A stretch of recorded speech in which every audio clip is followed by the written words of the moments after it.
So I'm on the stage, I suppose, one last time, huh? When I think about it, Level 5 Project 2, it just sounds surreal. Seriously, it was just maybe 4 years ago, just 4 years ago, where I was nervously walking onto the stage to give my very first icebreaker. And 4 years later, I guess I've nervously walked up on the stage one last time to give my L5P2 speech. I've seen three of my seniors' pathway completion speech, and whenever I saw those speeches, I would just imagine how mine would sound like, what I would be talking about. Would we have similar stories, or would mine be a lot better or a lot worse? I had no idea, but those were the thoughts that came to my mind all the time. And very recently, I decided to go on YouTube and search for pathway completion speeches by other Toastmasters. And surprisingly, it was very similar to what our seniors had said. It was about their growth in the club, about some of the contests that they have participated in, some of the wins, some of the losses, and what they have learned overall. So I thought to myself, you know what? I have pretty good wins, I have pretty good losses, so let me just deliver a very similar kind of a speech. Well, I came across something that kind of changed what I wanted to talk about. So I decided to keep that stuff for perhaps the farewell speech. And I'm going to go off on maybe a tangent, and I'm going to say something that might not sound anything to do with public speaking. But trust me, it has everything to do with public speaking. So there's this book called Willpower by Roy Baumeister. Any of you guys know about the book? Have come across the book? Perfect. So what Roy Baumeister did, he was a psychologist and he conducted this experiment. He called it the radish experiment. What he did was he had a group of people in a room and he had chocolate chip cookies sent in the room. So everyone had the whiff of that amazing scent for I don't know how much of a long. And they all had to abstain from any food for some time. After that time was done, he presented a group of people with radishes and another group of people with the same chocolate chip. So, one group of the people had the radishes, the other group had the chocolate chip. That was done. The second part of this experiment was he gave an unsolvable puzzle to these people. Now, just out of curiosity, because I'm curious what you guys think, Group A, let's call them Group A, the group radish. Let's call them the radish group, and let's call the other group the chocolate chip cookies group. I personally want to be in the chocolate chip cookies group, but coming back to the point, the radish group, both of these groups attempted to solve the puzzle. Which group do you think spent a longer duration of time trying to solve the puzzle? Radish? Yeah. Okay, I thought this would be like a spoiler for you guys, but unfortunately, you guys are wrong. And I'll tell you why. It turned out that because you would imagine, because the people who had radish, they had this willpower to control themselves, hence they would be able to spend much longer with the puzzle, correct? Now, it was very interesting that the people who had taken the radish gave up on the puzzle in just 8 minutes. Whereas the people who ate the chocolate chip cookies gave up the puzzle after 24 minutes, almost 3 times as much. They had spent 3 times as much duration as the other group. Now, what Roy Baumeister concluded, and this was his theory, he called this the ego depletion model. What he says that human beings have a very limited willpower. So, willpower, like any other things, can get fatigued. So, which means that the group that had taken the radishes, they had already constricted themselves, they had restrained themselves in one form or the other, and once they got to the puzzle, they were like, enough is enough. I'm done. I've restrained myself enough, and I'm just going to go all for it. Whereas the people who had taken the chocolate chip cookies, obviously, it was the other way around for them. Because they felt like they have that willpower left. You can think of it as like a credit. They have enough of a credits left to spend time on the puzzle.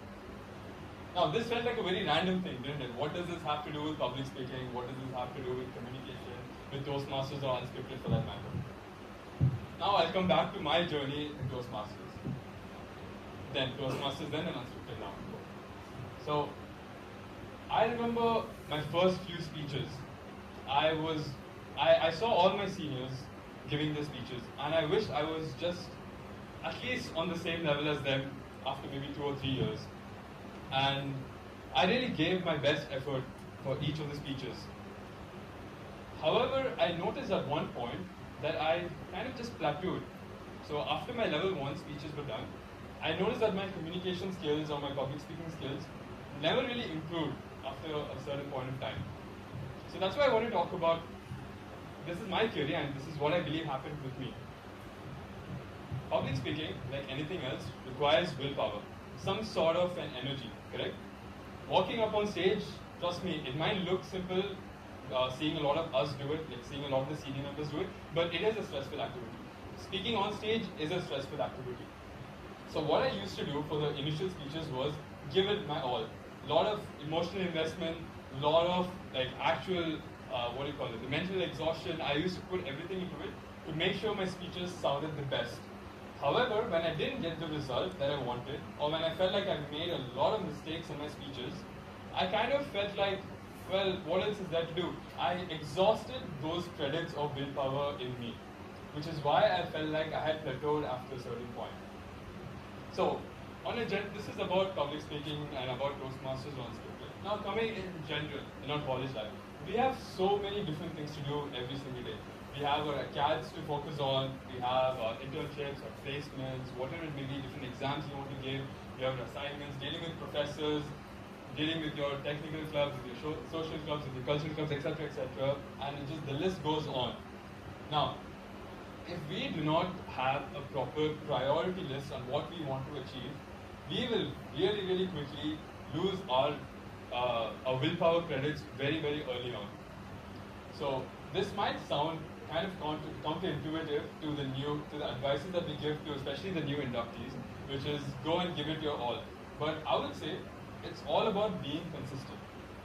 Which is why in some of your PIs I had stressed upon the fact that what are the key things that you want to improve upon? Focus on those. So don't be like me where I just wanted to improve everything within the first 3-4 speeches and that's it. Instead, say, okay, I have a problem with stuttering on stage.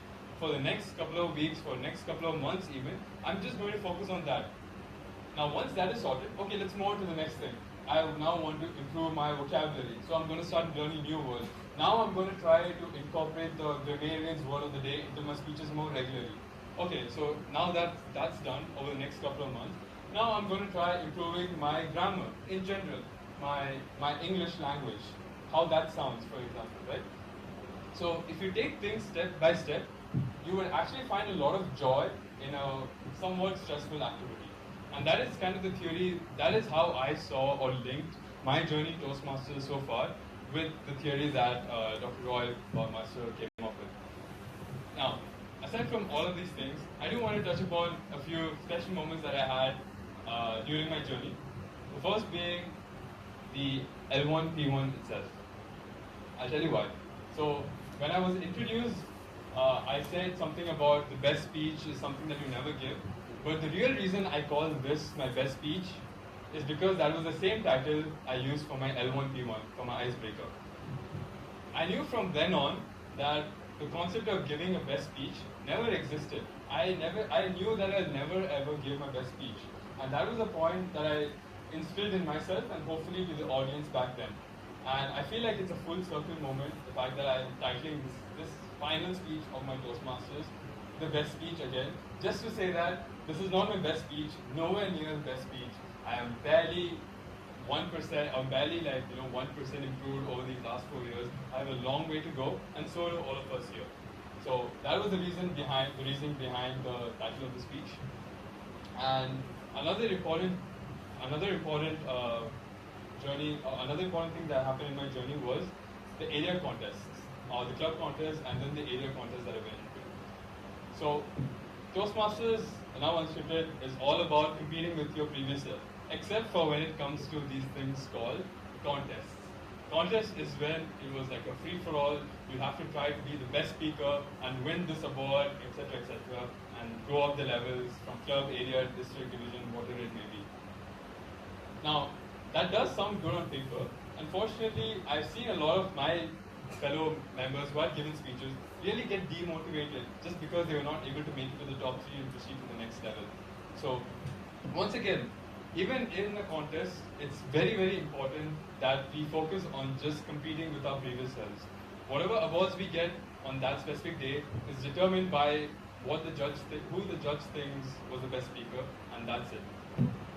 I guess one more thing, which is before I end my speech, something that was maybe even more poetic is this is the final speech that I'm giving on stage today as part of Toastmasters, part of Unscripted.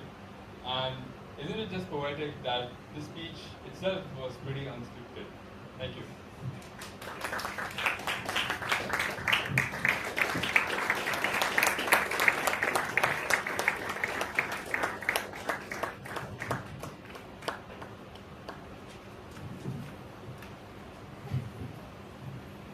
Thank you so much, Arshad, for that wonderful speech.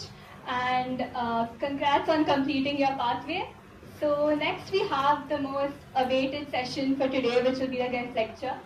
So I hand the stage over to Mirna ma'am.